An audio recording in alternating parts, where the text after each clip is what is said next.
Hello friends, it's Grappa, and today what we have is well, we have the PTR server, of course.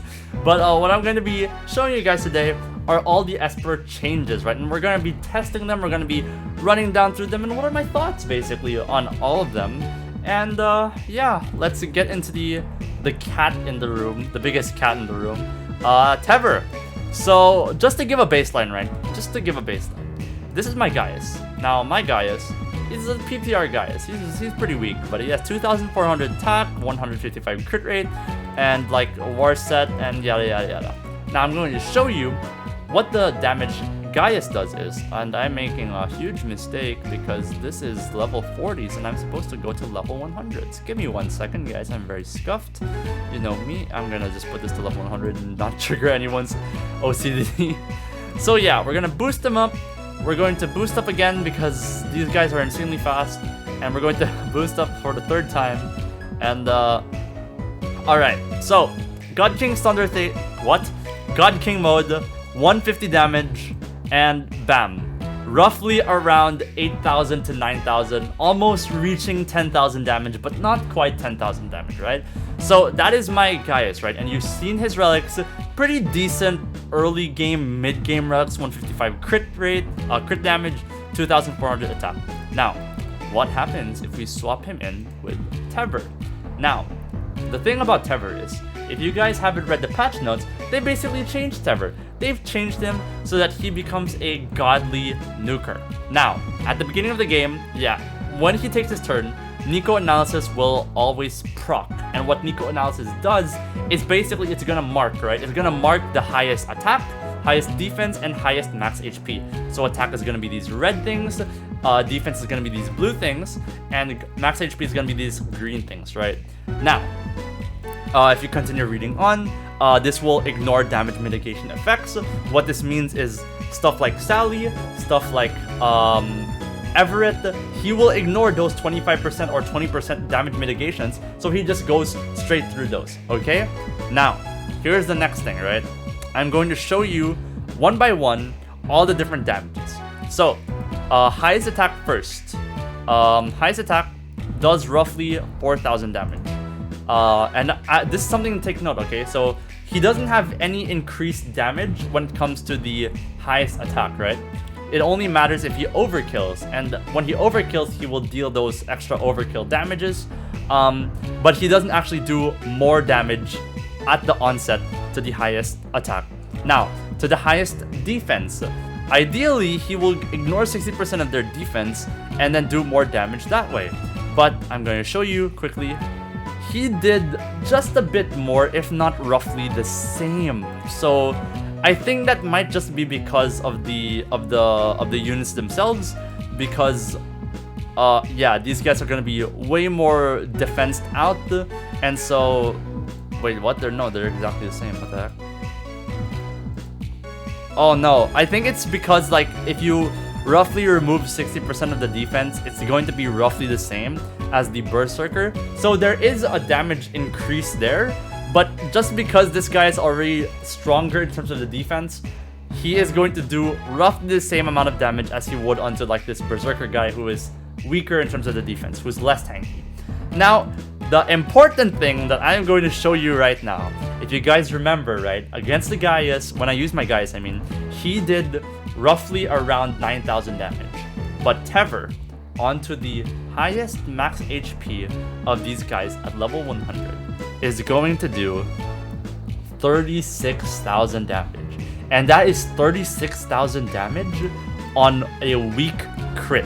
If this was not a crit, right, it's like, okay, that was a crit, so it dealt just a bit more damage. But even if it wasn't a crit, that would have done 200 damage. Like, that would have done 30,000 damage, I mean, 30,000 damage. Now, if my Tevor had really awesome relics, what would you surmise would happen? Let's see. Alright, so I have changed up my relics right now. He has 3,000 damage, 150 crit rate. Honestly, the crit rate's not going to matter, so let us just remove that. That way we can really showcase what he does, right? Because I won't be critting unlikely 20%. So let's just put all of it into damage, right? So he has now 3,600 damage, right? This should roughly be around the same as like the Gaius that I had with 2,400 attack and like some 140 crit damage. It's probably gonna be a bit less if you actually do it in terms of the math, but just to showcase, let's just say that it was roughly the same, right? So my Gaius overall, he did like around 8,000 to 9,000 damage on like 5 units. That's maybe around like 45, maybe 50,000 damage at most. Now, let's see my Tevor. Let's see our Tevor go against the highest max HP unit, where he does 600% extra true damage. 63,000 damage. Oh my god. He did more than Gaius did in one shot. Oh my gosh. Can you imagine if you had like a more stacked team or something with like full crit rate or whatever? Tevor is gonna be a beast. Now, I will say that Tevor is kind of hit or miss, and he's not a hit or miss, right? But the thing is if you don't kill, you don't get your Nico sense back. And if you don't get your Nico sense back, you don't reset the cooldown, right? Because as you can see right now, my Nico sense is gone. And because it's gone, at the start of my turn, I won't reset my cooldown. So I won't be using my Neko gift box, my S3. I'll be using this S1, which is really, really lackluster compared to the S3. So when you use Tevor, what you really want to be doing is you want to guarantee that you can kill one unit. That way, the next time he takes his turn again, he can use the S3. And he should be able to kill one unit because he does so much damage and he ignores damage mitigation effects. So ideally, he can always kill one unit, no matter what that unit is. Even if it's an Everett, even if it's a Sally, even if it's a Cecilia, even if it's like a Donar with max defense, even if it's like just any other DPS, he should be able to one-shot. And if he one-shots, he will be able to kill them, and he'll be able to just take his turn again. Which is honestly very scary, because you can just imagine if you build him on like Astral or something and you kill one unit and then you get another turn to kill again. That might be absolutely insane. But even if not, right, just being able to kill him.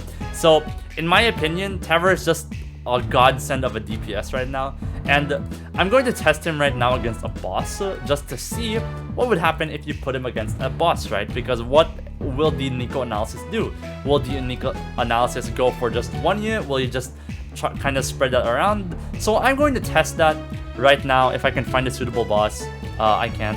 Alright, I'm going to go up against Kronos just to illustrate the point. Now, against Kronos, let us just try to nuke through the first 2 waves. Let's see how it happens. Let's see how strong Tevor is. Moving on from that. Okay, cool, nice. Now, Tevor.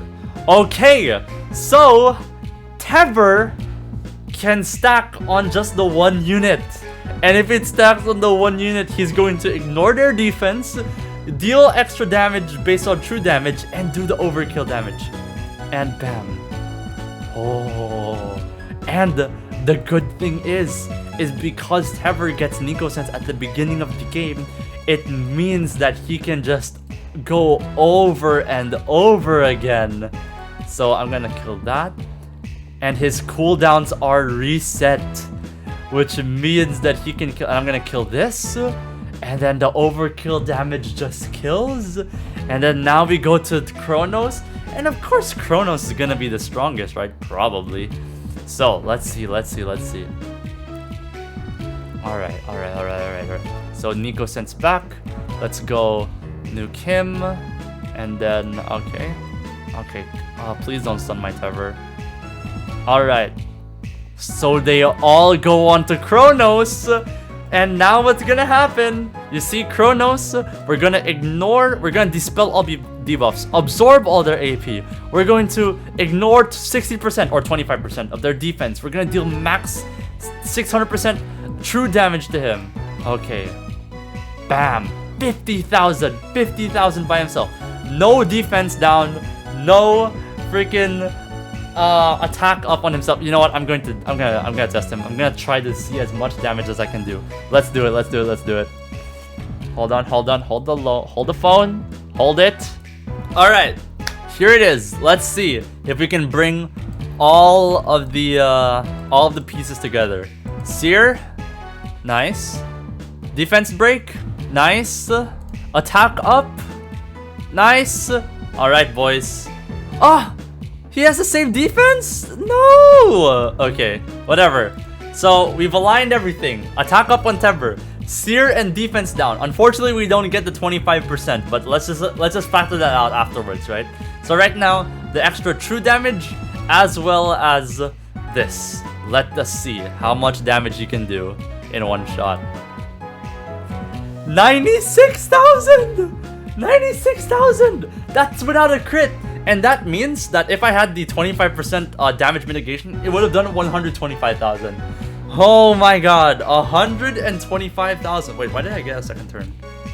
Oh, he gets another turn because he absorbs all their AP. Wait a minute, that's even more broken. Because if you kill something and you absorb all their AP, that means Tevor can take his turn again very much quickly afterwards. Wait, holy cow, that's kind of broken. So this is gonna be 60,000 on a basic attack. What can I say, guys? 60,000 on a basic attack.